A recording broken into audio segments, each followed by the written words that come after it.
Live जुड़ गए हैं। भवानी, जिस तरह से ये हादसा हुआ है, लोगों को बार बार समझाया जा रहा है कि एक साथ इतने सिलेंडर ना रखें, और ऊपर से जो अवैध रिफिलिंग हो रही थी जिसकी वजह से 4 लोगों की जान चली गई, वहीं 16 लोगों की जो है घायल होने की खबर आई है।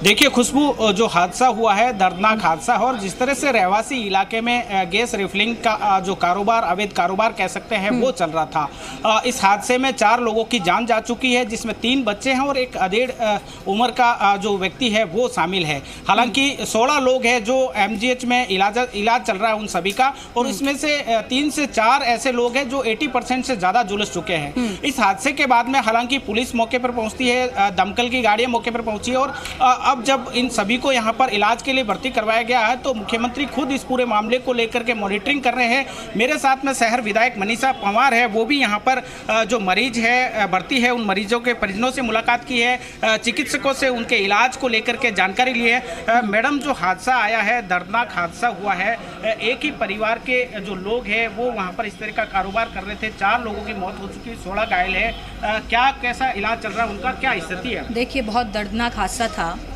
भगवान की कृपा से काफ़ी कैजुअलिटी में रोक आई है। 16 लोग यहाँ भर्ती किए गए हैं। इलाज बहुत अच्छे ढंग से चल रहा है। जल्दी से जल्दी आग पर काबू पाकर मरीज़ों को यहाँ भर्ती किया गया है। जब फिर भी 4 कैजुअलिटी हो गई है, हम उस पर खेद प्रकट करते हैं। और जिस तरीके से सभी लोगों को यहाँ जल्द से जल्द ले जाया जाकर, आप देख रहे हैं कि प्रशासन पूरा लगा हुआ है, जनप्रतिनिधि लगे हुए हैं, डॉक्टर्स ने इलाज शुरू कर दिया है, और हम यही कोशिश करेंगे कि आने वाले समय में जल्द से जल्द अच्छा इलाज हो, लोग जल्दी स्वस्थ होकर अपने घरों की ओर लेटे। मुख्यमंत्री जी मॉनिटरिंग कर रहे हैं, स्वयं फ़ोन पर बातचीत कर रहे हैं और डॉक्टर्स को सलाह दे रहे हैं कि इनका बहुत अच्छा इलाज हो, चाहे जिस तरीके से हो, हमें जान बचानी है। और जो परिवार वाले हैं उनको हम ढाढ़स बंधाने की कोशिश कर रहे हैं, और आने वाले समय में ये कोशिश करेंगे कि जब स्थिति स्थिर हो जाए तो ये हादसा क्यों हुआ, किस कारण से हुआ, इसकी जांच भी पुलिस के माध्यम से हम करने की कोशिश करेंगे। और लोगों को भी ये सलाह देंगे, निवेदन करेंगे कि इस प्रकार की गतिविधियां घरों में न चलाएं, क्योंकि ये खुद के लिए और आम लोगों के लिए, जो आसपास के लोग, हमारे परिवार के लोग रह रहे हैं, उनके लिए बहुत खतरनाक है। मैम, एक बात जानना चाहूँगा, जिस तरह से ये कारोबार चल रहा था, अवैध रूप से रिफिलिंग की जा रही थी, क्या पुलिस प्रशासन या फिर संबंधित विभाग को जानकारी नहीं थी इस पूरी घटना की? देखिए, शायद नहीं रही होगी, इसी कारण ये इतना बड़ा हादसा हुआ। और छोटे छोटे घरों में लोग कोरोना के कारण जिस तरह के ये सारे कारोबार बंद हो गए, तो अपने घरों में अपनी आजीविका चलाने के लिए चला रहे होंगे। लेकिन मेरे ख्याल से ये पार्षद साहब भी हमारे यहाँ पास मौजूद हैं, महापौर साहब भी थी, ये जानकारी नहीं होने के कारण ही इतना बड़ा हादसा हुआ।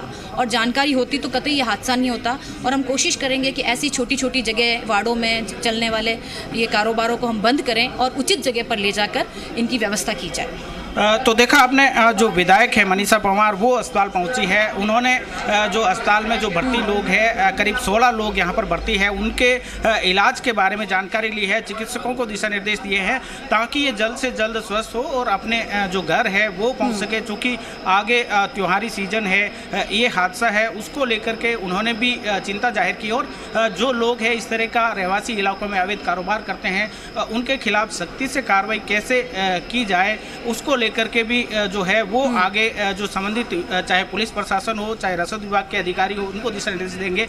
लेकिन सबसे बड़ी बात है कि जिस तरह का ये अवैध कारोबार रहवासी इलाके में चल रहा था, उसको लेकर के कई सारे सवाल अब भी खड़े होते हैं कि आखिरकार जो जिम्मेदार विभाग है उन्होंने समय रहते कार्रवाई क्यों नहीं की।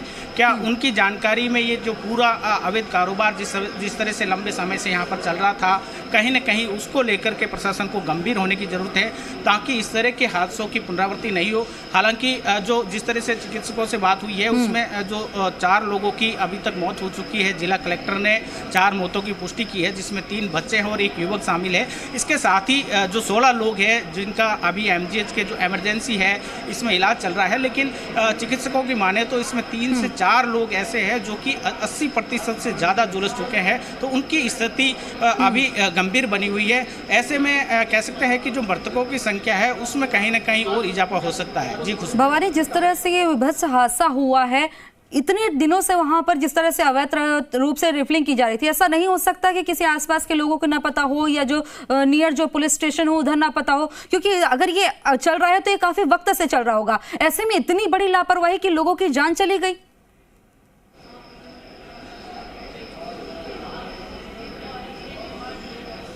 देखिए, बड़ा हादसा है। अगर चाहे जो इस कारोबार से जुड़े हुए लोग हैं उनकी लापरवाही माने या फिर आसपास के लोगों की लापरवाही माने या फिर संबंधित विभाग, चाहे पुलिस प्रशासन की बात करें या फिर रसद विभाग की बात करें, देखिए जो भी अवैध कारोबार होता है कहीं न कहीं जो उसका विरोध है वो ज़रूर होता है, लेकिन इस पूरे मामले में क्या किसी बस्ती के लोगों ने इसका विरोध नहीं किया?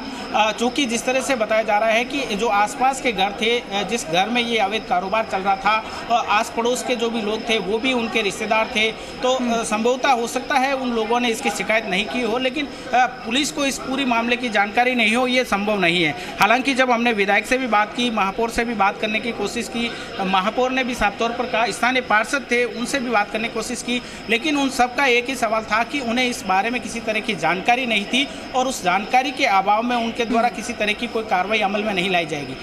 हालांकि सबसे बड़ा सवाल यही उठता है कि आखिरकार रहवासी इलाके में जिस तरह से लोगों से बात हुई थी, उनका आरोप था कि लंबे समय से ये अवैध कारोबार चल रहा था।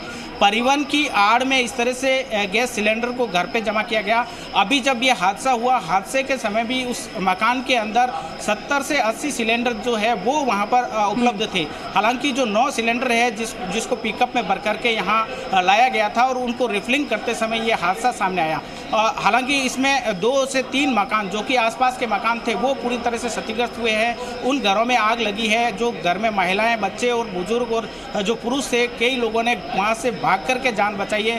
हालांकि इस पूरे मामले में ये रहा कि सब में रहते दमकल की गाड़ी मौके पर पहुंची और आगजनी पर काबू पा लिया, जिससे बड़ा हादसा होने से टल गया। लेकिन जो लोग बता रहे हैं कि जब विस्फोट सिलेंडर में हुआ था तो एक बम ब्लास्ट जैसी आवाज़ उन्होंने सुनी थी। उसके बाद में बस्ती के लोग और आसपास के लोग के साथ ही पुलिस प्रशासन मौके पर पहुंचा और समय रहते रेस्क्यू करके जो 16 लोग घायल थे उनको यहाँ अस्पताल में भर्ती करवाया गया और बाकी के परिवार के लोग जो है वो पूरी तरह से घबराए हुए थे। किस तरह से उन्होंने जान बचाई होगी, किस तरह का मंजर उस समय वहाँ पर रहा होगा, ये एक सोचने विषय है। लेकिन सबसे बड़ी बात यह है कि प्रशासन को अब भी इस हादसे से जो है सीख लेने की जरूरत है। इस तरह के हादसों की पुनरावृत्ति नहीं हो, इसके लिए कहीं ना कहीं सख्ती से कार्रवाई करने की जरूरत है। जी खुशबू। बिल्कुल, जाहिर तौर पर अब इस हादसे से सीख लेने की जरूरत है। अगर कहीं पर इस तरह से दोबारा हो रहा है तो वहां कदम उठाएं। बहरहाल जिस तरह से ये बातें सामने आ रही है, पल्ला झाड़ने वाली बात है कि पता नहीं था, क्योंकि अगर काफी दिनों से ये गोरख धंधा चल रहा है, इस तरह से अवैध रिफिलिंग की जा रही है, तो जाहिर तौर पर इसमें मिलीभगत की जो है ये कहीं ना कहीं इसमें मिलीभगत भी दिखाई दे रही है। बहरहाल अभी तक मामले में क्या कुछ कदम उठाया गया है?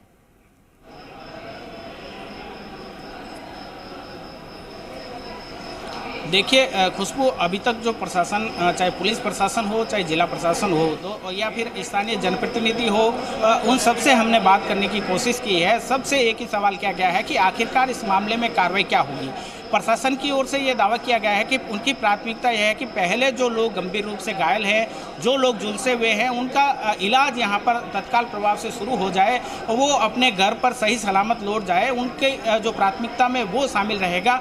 उसके हालांकि बाकी की अगर कार्रवाई की बात करें तो जिस तरह की बात सामने आई, प्रशासन भी ये मान रहा है कि ये अवैध रूप से यहाँ पर गैस सिलेंडर की रिफिलिंग की जा रही थी, रहवासी इलाका था, तो कहीं न कहीं जो कार्रवाई है वो कार्रवाई पुलिस को करनी चाहिए।